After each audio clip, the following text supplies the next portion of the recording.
अस्सलाम वालेकुम स्टूडेंट्स। आज के इस लेक्चर में हम पास्ट पेपर्स के कुछ क्वेश्चन सॉल्व करेंगे और ये पास्ट पेपर्स के क्वेश्चंस डिस्टेंस टाइम ग्राफ और स्पीड टाइम ग्राफ से होंगे। तो आइए सबसे पहले रिवाइज करते हैं डिस्टेंस टाइम ग्राफ को। स्टूडेंट्स, आपने याद रखना है डिस्टेंस टाइम ग्राफ में अगर हॉरिजॉन्टल लाइन नज़र आपको आ रही है वो बता रहा है कि ऑब्जेक्ट उस टाइम पर क्या होगा, रेस्ट पर होगा। स्टूडेंट्स, अगर स्ट्रेट स्लोप है, पॉजिटिव है, तो ये कांस्टेंट स्पीड को शो करेगा। इसी तरीके से अगर इंक्रीजिंग कर्व आपको नजर आता है तो इसका मतलब है स्पीड इंक्रीज हो रही है, और इसी तरीके से अगर डिक्रीजिंग कर्व नजर आ रहा है आपको पता होना चाहिए कि ये ग्राफ जो है डिक्रीजिंग स्पीड का है। स्टूडेंट, डिस्टेंस टाइम ग्राफ का सबसे पहला क्वेश्चन जो आपसे पूछा गया है, एक ग्राफ दिया गया है, वो बता रहा है आपको 1.1 is the distance time graph for a moving car. एक मूविंग कार के लिए डिस्टेंस टाइम ग्राफ आपको गिवन है। 0 से लेकर 30 सेकंड्स तक ये लाइन स्ट्रेट है, स्लोप पॉजिटिव स्लोप है, और उसके बाद ये कर्व आ रहा है। आपसे जो क्वेश्चन पूछा गया वो कह रहा है कि ऑन फिगर 1.1 मार्क का पॉइंट P, एक पॉइंट मार्क करना है P where the acceleration of the car is 0। बेटा, एक्सेलरेशन ऑफ द कार जहां पे 0 होगा तो एक्सेलरेशन की डेफिनेशन अगर आपको याद होगी तो आपके लिए आसान होगा, change in speed per unit time होता है। तो अगर आप पॉइंट 0 से लेकर पॉइंट 30 के दरमियान में किसी भी जगह पे पॉइंट लगा दें, उस टाइम पे वेलोसिटी स्पीड चेंज नहीं हो रही। अगर स्पीड चेंज नहीं हो रही इसका मतलब एक्सेलरेशन क्या होगा, 0 होगा। तो आप 30 के ऊपर, 20 के ऊपर, 10 के ऊपर कहीं पे भी पॉइंट लगा सकते हैं और उसको आपने लिख देना है, मार्क कर देना है पॉइंट P से। आप इसको 20 के ऊपर भी मार्क करके पॉइंट का नाम दे सकते हैं P, ठीक है, कोई भी, लेकिन कर्व वाली लाइन में नहीं आना, वहां पे एक्सेलरेशन है, ठीक है, वहां पे स्पीड इंक्रीज कर रही है, एक्सेलरेशन है। कांस्टेंट स्पीड का मतलब no change, no acceleration. Second question आपसे पूछ रहा है बेटा, determine the speed of the car at time t is equal to 15 second. ठीक है, आपने speed of the car find करनी है time t is equal to 15 seconds पे। तो बेटा मैं कुछ वक्त के लिए ये सारी चीजें मिटा रहा हूं। अच्छा बेटा, आपको याद होगा कि डिस्टेंस टाइम ग्राफ में अगर आपने स्पीड फाइंड करनी है तो आपने ग्रेडियंट फाइंड करना होगा, और ग्रेडियंट का फॉर्मूला है y2 minus y1 divide by x2 minus x1। क्या है, यहां से 15 सेकंड्स 10 और 20 के दरमियान में फिफ्थ गैप ये आ रहा है, तो ये हो जाएगा 15 सेकंड्स का टाइम। ठीक है, तो 15 सेकंड्स वाली लाइन आप ऊपर देखेंगे तो ये आपका एक पॉइंट बन रहा है, ठीक है, और एक दूसरा पॉइंट हम 0 ले लेते हैं। तो बेटा फर्स्ट पॉइंट क्या होगा आपके पास, ये फर्स्ट पॉइंट है, और 15 सेकंड पे ये सेकंड पॉइंट है। आपने यहाँ पे दो पॉइंट्स लिए, x1 और x2 की वैल्यू, y1 और y2 की वैल्यू फाइंड करनी है। यहाँ से लेंगे तो 0 और 15 सेकंड्स आ गए, यहाँ से लेंगे तो 0 और यहाँ से आपने अब 75। तो बेटा दो पॉइंट्स आ गए, y1, y2, x1, x2। आप वैल्यूज पुट करें, आपकी स्पीड आ जाए। तो बेटा स्पीड आपने वर्किंग शो करनी है, 2 मार्क्स का क्वेश्चन है, 1 मार्क वर्किंग का मिलेगा, दूसरा मार्क आपको रिजल्ट का मिलेगा। तो speed is equal to y2 minus y1 75 minus 0 divided by x2 minus x1 15 minus 0। तो बेटा आपके पास ये आएगा 75 डिवाइडेड बाय 15। ये बेटा आपको रिजल्ट देगा 5 मीटर्स पर सेकेंड। सो आपका आंसर है 5 मीटर्स पर सेकेंड। सेकेंड है the average speed of the car between time t is equal to 30 seconds and 45 seconds। अब आपने एवरेज स्पीड फाइंड करनी है, टाइम उन्होंने दो गिवन दे दिए आपको। तो बेटा अब time t is equal to 30 seconds, ये पॉइंट है, और दूसरा है time t is equal to 45 seconds. तो इसका मतलब है पॉइंट यहाँ पे आ जाएगा 45 सेकंड्स, और इसी लाइन को आप अगर अबव लेकर जाएंगे जहाँ पे मीट कर रही है वो एग्जैक्ट ये पॉइंट है। तो बेटा इसमें ये क्या बन जाएगा, पॉइंट 1, P वाला जो है ये 1 पॉइंट बन जाएगा, और ये बन जाएगा पॉइंट 2। पॉइंट 1 इस टाइम पे इस जगह को मीट कर रहा है, और हॉरिजॉन्टल लाइन यहाँ पे क्या आ जाएगी, 300 आ जाएगा। और इसी तरीके से 30 और 45 है। तो वही ग्रेडियंट का फॉर्मूला यूज करेंगे बेटा आप। Average speed is equal to y2 था बेटा 300 माइनस y1 था 150 डिवाइडेड बाय टाइम था 45 सेकेंड माइनस 30 सेकेंड्स। तो बेटा ये आ जाएगा 150 डिवाइडेड बाय 15 सेकेंड्स। और बेटा आपको जो एवरेज स्पीड मिलेगी वो कितनी मिलेगी 10। तो आपकी एवरेज स्पीड आ जाएगी 10 मीटर्स पर सेकेंड। बेटा आप लोगों ने वर्किंग लाजमी शो करनी है। इसके बाद सी पार्ट कह रहा है at time t is equal to 45 seconds the car starts to decelerate. Time t is equal to 45 seconds. 45 seconds के बाद बॉडी जो है ना वो कार जो है वो डीएसेलरेट कर रही है at time t is equal to 55 seconds and at a distance of 400 metre from the starting point the car stops. बेटा आपको यहाँ पे ये कह रहे हैं कि 45 सेकंड के ऊपर कार ने डिसेलरेट करना स्टार्ट किया और 55 सेकंड्स के ऊपर वो स्टॉप हो गई और 45 से 55 सेकंड्स के दरमियान में उसने जो डिस्टेंस कवर किया वो 400 मीटर है। देन इट रिमेन्स स्टेशनरी मतलब रेस्ट पर रहा कितनी देर के लिए फॉर 5 सेकंड्स 5 सेकंड के लिए। On figure 1.1 draw possible continuation of the distance time graph. अच्छा आपने कॉन्टिन्यूएशन बनानी है डिस्टेंस टाइम ग्राफ के ऊपर। बेटा चलते हैं डिस्टेंस टाइम ग्राफ के ऊपर हम अपने। यह आपका ग्राफ है बेटा 45 सेकंड ये रहा 45 सेकंड तक ग्राफ बना हुआ है। यहां से आगे आपने 60 सेकंड्स तक कंटिन्यू करना है। अब उसने ये बोला है कि 55 सेकंड्स तक, पहले 55 सेकंड मार्क कर लें, ये बेटा 55 सेकंड्स है। वो कह रहा है कि 55 सेकंड्स तक बॉडी डीएसेलरेट हो रही है और 400 मीटर डिस्टेंस कवर किया। तो 400 मीटर बेटा यहां से आप एक लाइन लेकर आएंगे लेकर आएंगे 55 तक, ये पॉइंट आ जाएगा। ठीक है, अब बॉडी 45 से लेकर 55 तक डीएसेलरेट कर रही है तो आपका जो कर्व आएगा वो डिक्रीजिंग स्लोप होगा। ये एग्जैक्ट नहीं बन रही, यहाँ पे थोड़ा सा आपने कर्व जो है ना अच्छे से बनाना है। और उसके बाद बेटा 55 से 60 seconds for next 5 seconds the body is at rest. तो फॉर रेस्ट क्या होगा, आपकी लाइन स्ट्रेट रहेगी। ठीक है बेटा, तो ये हमारी पॉसिबल कॉन्टिन्यूएशन हो गई है। नेक्स्ट क्वेश्चन फिर डिस्टेंस टाइम ग्राफ का है। सेकंड क्वेश्चन बेटा, अ ट्रेन ऑफ मैस, एक ट्रेन है जिसका मैस इतना है, is at rest in a station. First बता दिया उसने, ए ट्रेन जो है ना वो रेस्ट पर है। At time t is equal to 0 a resultant force act on the train and it starts to accelerate forward. Rest पर थी बेटा, हमने जब टाइम स्टार्ट किया टाइमर तो बॉडी ने एक्सेलरेट करना स्टार्ट किया। अब ये कह रहे हैं कि figure 1.1 is the distance time graph for the train for the first 120 seconds. पहले 120 सेकंड्स के लिए ट्रेन ने किस तरीके से एक्सेलरेट किया उसका डिस्टेंस टाइम ग्राफ ये गिवन है आपको। बेटा फर्स्ट क्वेश्चन जो आपसे पूछ रहे हैं वो, use figure 1.1 to determine the average speed of the train during the 120 seconds. 120 seconds के ऊपर ट्रेन की कंप्लीट जर्नी बताई हुई है उन्होंने। अगर आपको एवरेज स्पीड पूछ रहा है होल ग्राफ का तो बेटा आपने सिंपल क्या करना है, total distance divided by total time कर देना है। ठीक है, तो आपके पास एवरेज स्पीड आ जाएगी। अगर बेटा आप लोगों को टाइम 1 t1 और t2 दो टाइम्स गिवन है तो फिर आपने ग्रेडियंट फाइंड कर लेना है इन दो टाइम्स के दरमियान में, जिस तरह हमने प्रीवियस क्वेश्चन में किया है। तो बेटा टोटल टाइम है 120 सेकंड्स और टोटल डिस्टेंस यहाँ पे देखें कितना आएगा, 4800 टोटल डिस्टेंस है और टोटल टाइम 120। तो बेटा आप क्या करेंगे, average speed is equal to total distance divided by total time. कैसे फाइंड करेंगे बेटा, टोटल डिस्टेंस है आपका 4800 डिवाइडेड बाय टोटल टाइम आपका कितना है 120 सेकंड्स। तो जब आप इसको कैलकुलेटर के ऊपर सॉल्व करेंगे बेटा 40 मीटर्स पर सेकेंड। अब बेटा आप वो कह रहा है कि the speed of the train at time t is equal to 100 seconds. Time t is equal to 100 seconds के ऊपर बॉडी की स्पीड कितनी है। तो बेटा ये रहा time t is equal to 100 seconds के ऊपर पॉइंट, और इस टाइम पे डिस्टेंस कितना कवर हुआ है आपने वो देख लेना है। तो ये आ जाएगा 3600। ये आपके पास बेटा डिस्टेंस आ गया। तो स्पीड अगर बेटा फाइंड करनी है तो आपके पास दो पॉइंट्स होने चाहिए। तो मैं हमेशा से आपको कहता हूँ एक पॉइंट 0 सेलेक्ट कर लें और एक वो पॉइंट जो आपने आपको बताया हुआ है। ये पॉइंट 1 हो गया और ये at t is equal to 100 second point 2 हो गया।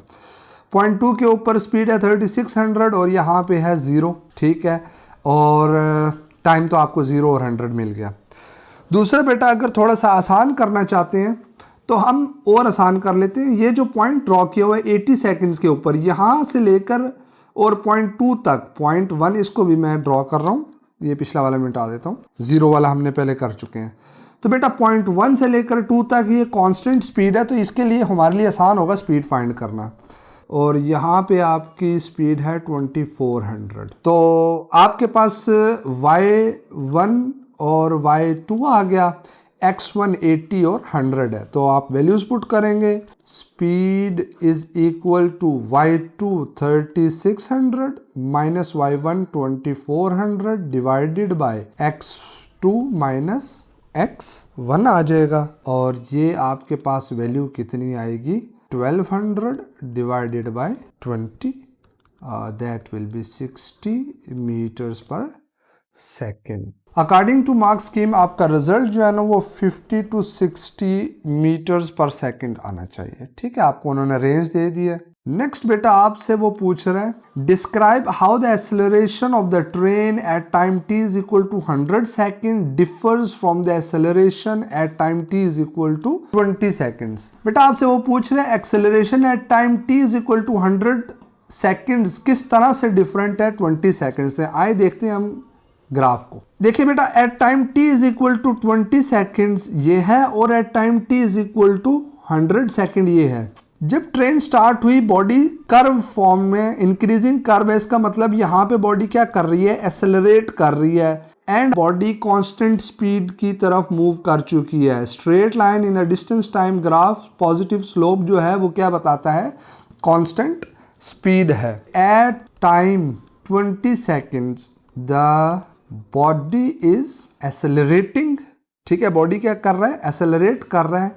And at t is equal to 100 second, जब बॉडी 100 सेकेंड के ऊपर पहुंची, the train is moving with constant speed. ठीक है, कांस्टेंट स्पीड का क्या मतलब है, आप इसकी जगह डायरेक्ट ये भी लिख सकते हैं, at time t is equal to 0 the acceleration is 0। Time t is equal to 100 second के ऊपर एक्सेलरेशन, क्योंकि कांस्टेंट स्पीड है और एक्सेलरेशन की डेफिनेशन होती है change in speed per unit time.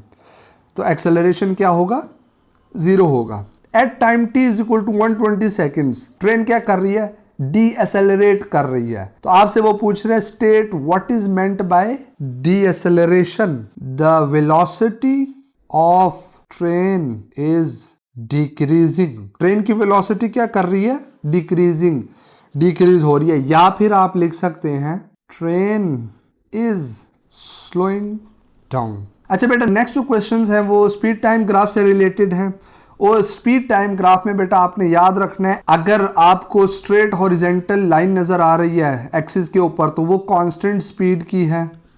अगर आपको स्ट्रेट पॉजिटिव स्लोप नजर आ रहा है तो ये कांस्टेंट एक्सेलरेशन है। स्पीड टाइम ग्राफ में ये कांस्टेंट स्पीड था, लेकिन यहाँ पे ये कांस्टेंट एक्सेलरेशन है। अगर आपको नेगेटिव स्लोप नजर आ रही है, इस चीज को हम क्या कहते हैं, नेगेटिव स्लोप कहते हैं। अगर आपको नेगेटिव स्लोप नजर आ रही है तो ये कांस्टेंट डी एक्सेलरेशन है। ये क्या है, कांस्टेंट। अगर आपको कर्व इंक्रीजिंग नजर आ रहा है, इसका मतलब है इंक्रीजिंग एक्सेलरेशन है। और अगर आपको डिक्रीजिंग कर्व नजर आ रहा है कि ये डिक्रीजिंग एक्सेलरेशन है। तो सबसे पहले आपसे पूछ रहे डिफाइन एक्सेलरेशन। आपने एक्सेलरेशन या एक्सेलरेशन को डिफाइन करना है। तो एक्सेलरेशन की डेफिनेशन ये है बेटा कि change in speed per unit time. ये लिख लें, या एक और लिख देता हूं जो आपको इजी लगे। दूसरी होगी बेटा rate of change velocity, rate of change of velocity. ठीक है, जो भी आपको आसान लगे। बी पार्ट बेटा, figure 1.1 shows two speed time graph A and B, two distance time graph C and D. यह ग्राफ आपके सामने है। Describe the motion shown by. बेटा फर्स्ट ग्राफ देखिए आप, स्पीड टाइम ग्राफ का है। और स्पीड टाइम ग्राफ में ये स्लोप जो नजर आ रही है बेटा, कांस्टेंट नेगेटिव स्लोप है बेटा। और constant negative slope speed time graph में कांस्टेंट डीएसेलरेशन को शो करता है। और अब आपके पास ग्राफ जो बेटा है वो इंक्रीजिंग कर्व है। और बेटा स्पीड टाइम ग्राफ में इंक्रीजिंग कर्व आपको क्या शो करता है, एक्सेलरेशन को। ठीक है, थर्ड ग्राफ देखिए बेटा, डिस्टेंस टाइम ग्राफ है। अब थर्ड ग्राफ जो है ना वो कौन सा है, डिस्टेंस टाइम ग्राफ है। अब डिस्टेंस टाइम ग्राफ में यही इन डिक्रीजिंग कर्व किस चीज को शो करती है बेटा? डिस्टेंस टाइम ग्राफ में ये डिक्रीजिंग कर्व, बेटा डिक्रीजिंग है तो पहले क्या आ जाएगा? डिक्रीजिंग। अब डिस्टेंस टाइम ग्राफ है तो ये किस चीज को शो करेगा? स्पीड को। फिर नेक्स्ट बेटा डी भी डिस्टेंस टाइम ग्राफ ही है लेकिन स्ट्रेट पॉजिटिव स्लोप है, तो straight positive slope, straight slope constant होता है और डिस्टेंस टाइम ग्राफ है तो ये स्पीड आ जाएगी। नेक्स्ट बेटा क्वेश्चन आपसे वो पूछ रहा है कि A ship sails in a straight line between two ports. दो पोर्ट्स के दरमियान में शिप क्या कर रही है? सेल कर रही है। Figure 1.1 shows speed time graph for the first 100 minutes of its journey between two ports. पहले 100 मिनट के दरमियान में जिस तरह की भी शिप की जर्नी थी वो आपको ये ग्राफ में शो हो रहा है। बेटा स्पीड टाइम ग्राफ है और दूसरी चीज आप देखें यहाँ पे स्पीड है मीटर्स पर सेकेंड यहाँ पे, लेकिन टाइम है मिनट में, तो आपने याद रखना है इस मिनट को सेकेंड्स में कन्वर्ट करना है। अच्छा बेटा आपसे वो पूछ रहा है calculate the maximum acceleration during first 100 minute of the ships journey. आपने मैक्सिमम एक्सेलरेशन फाइंड करनी है ड्यूरिंग 100 मिनट्स। तो बेटा जो लाइन जितनी ज्यादा स्टीपर होगी इसका मतलब है वहां पे उतना ज्यादा एक्सेलरेशन है, और स्टीपर एक्सेलरेशन बेटा यहाँ पे एक पॉइंट मेरा 60 बनता है, ये वाली लाइन जो है ना आपको स्टीपर एक्सेलरेशन बता रही है। तो बेटा आपकी जो लाइन है वो ऑलमोस्ट इस पॉइंट से कांस्टेंट एक्सेलरेशन के साथ चल रही है, तो इसका मतलब है मैं इस पॉइंट को और 60 वाले पॉइंट को, इन दो पॉइंट्स को कंसीडर करूंगा, ये x1 कह दूंगा, ये x2 कह दूंगा। इसी तरीके से यहाँ पे आएंगे बेटा ये पॉइंट बनेगा 7.5 और यहाँ से ये पॉइंट बन जाएगा 15। इसका मतलब है ये y1 है और वो ऊपर। बेटा हमने एक्सेलरेशन फाइंड करना है और एक्सेलरेशन के लिए आपको मालूम है हमें क्या करना पड़ेगा? ग्रेडियंट फाइंड करेगा, और ग्रेडियंट के लिए आपका फॉर्मूला है y2 minus y1 divided by x2 minus x1। बेटा यहाँ पे आपने गौर करना है जो आपको टाइम दिया गया है हॉरिजॉन्टल में ये मिनट्स में है, आपने इसको कन्वर्ट करना है सेकंड्स में। x1 की वैल्यू बन रही है 42 और x2 बनती है 60। तो पहले बेटा हम टाइम फाइंड कर लेंगे। x2 minus x1 is equal to 60 minus 42 will be equal to 18, but 18 minutes हैं। इसको सेकंड में कन्वर्ट करने के लिए बेटा आपने मल्टीप्लाई कर देना है 60 से, आपको ये रिजल्ट देगा 1080 सेकेंड्स। अब बेटा आपके लिए आसान हो जाएगा सॉल्व करना। आपको आप वैल्यूज पुट करेंगे, ग्रेडियंट की वैल्यू 15 y2 था माइनस y1 की वैल्यू 7.5 है, divided by x2 minus x1 हमने सॉल्व कर लिया है, कितना है 1080। तो बेटा आप इसको सॉल्व करेंगे तो ये आएगा 7.5 divided by 1080 which will results in 0.00694 and up to so on. और हम फाइंड कर रहे हैं एक्सेलरेशन, तो ये मीटर पर सेकंड स्क्वायर आ जाएगा। यहाँ पे आपको स्टार्टिंग में मैंने बताया था बेटा आप लोगों ने सिग्निफिकेंट डिजिट्स जो आपने यहाँ पे लिखने हैं वो 2 to 3 होने चाहिए। तो पहले दो सिग्निफिकेंट फिगर 6, 9 तक बनते हैं एंड मीटर पर सेकंड स्क्वायर आ जाएगा। ठीक है, नेक्स्ट बेटा आपसे वो पूछ रहा है calculate the total distance travelled by the ship between time 42 to time 100 minutes. अब टोटल डिस्टेंस फाइंड कर रहा है बेटा। आप लोगों को याद होगा मैंने बताया था आपको स्पीड टाइम ग्राफ से अगर आपने डिस्टेंस फाइंड करना है तो आपको क्या करना पड़ेगा? एरिया अंडर ग्राफ सॉल्व करना पड़ेगा। ठीक है, आए बेटा ग्राफ के ऊपर देखते हैं 42 से 100 तक। ये लाइंस में मैं रिमूव कर रहा हूं, फिर हम देखते हैं।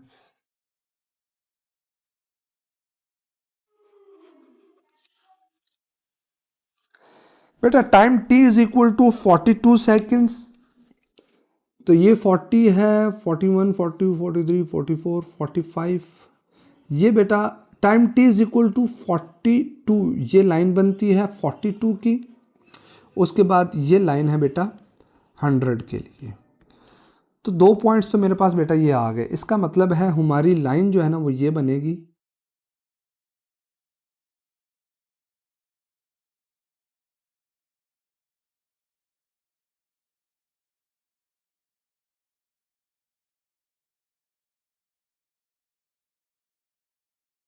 एक बेटा हमारे पास लाइन ये क्रॉस होगी,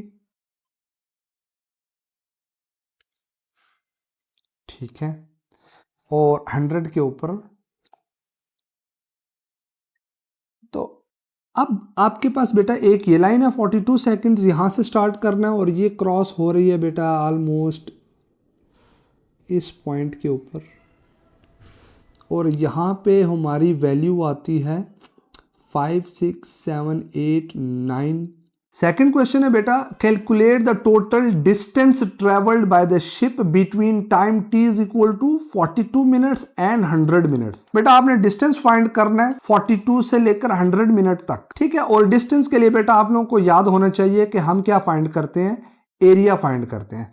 तो आइए बेटा ग्राफ के ऊपर देखते हैं एरिया कैसा बनता है, शेप क्या बनती है। बेटा ये येलो लाइन है और ये येलो लाइन आपको टाइम शो कर रही है 42 मिनट्स। यहां से लेकर आपने डिस्टेंस फाइंड करना है टिल 100 तक, इस पॉइंट तक। तो बेटा आपके पास ये जो इनसाइड है ये सारा का सारा एरिया अंडर द ग्राफ है। और इस बेटा इस अगर आप इस शेप को देखें तो ये ट्रापीजियम बन रही है। तो आप यहाँ पे ट्रापीजियम का फॉर्मूला यूज करेंगे और ट्रापीजियम का फॉर्मूला होता है 1/2 इंटू सम ऑफ पैरेलल, ये साइन पैरेलल साइड्स का पैरेलल का है, sum of parallel side multiplied by height. बेटा सम ऑफ पैरेलल साइड्स कौन सी होंगी, यहाँ पे देखिएगा ये लाइन और 42 से ऑनवर्ड 100 तक की लाइन। ये बेटा ये दो लाइंस जो है ना सम ऑफ पैरेलल लाइंस है, और यहां से लेकर यहां तक ये सारी हाइट है। इनकी वैल्यूज कैलकुलेट करेंगे और हम डिस्टेंस फाइंड कर लेंगे। लेकिन बेटा यहाँ पे एक आसान तरीका भी है जिसको हम सॉल्व कर सकते हैं। अपनी शेप को